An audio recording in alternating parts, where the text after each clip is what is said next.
পাকিস্তানে ক্ষেপণাস্ত্র হামলা চালিয়েছে ভারত। হামলার বিষয়টি পাকিস্তানে এক সামরিক কর্মকর্তা নিশ্চিত করেছে।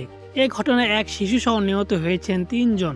এছাড়া ১২ জন আহত হয়েছে বলেও দাবি ইসলামাবাদের। পাকিস্তানের এক সামরিক কর্মকর্তা মঙ্গলবার দিবাগত রাতে এই তথ্য জানান। ভারতীয় সশস্ত্র বাহিনী এক বিবৃতিতে জানিয়েছে, অপারেশন সিঁদুর নামে অভিযানে পাকিস্তানের ৯টি জায়গায় হামলা চালানো হয়েছে। তাদের দাবি, এই হামলায় সশস্ত্র গোষ্ঠীর অবকাঠামো লক্ষ্য করা হয়েছে। পাকিস্তানের সেনা সদস্যদের ওপর কোনো হামলা চালানো হয়নি।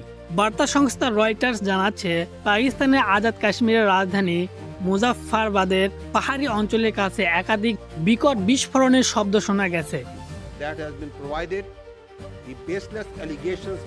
পাকিস্তানের বিমান বাহিনীর কর্মকর্তা লেফটেন্যান্ট জেনারেল আহমেদ শরীফ চৌধুরী জানান, ভারত থেকে ক্ষেপণাস্ত্র ছোড়া হয়েছে, যা দেশটির কুটলি, মুজাফফরাবাদ ও ভাওয়ালালপুরে আঘাত হানে।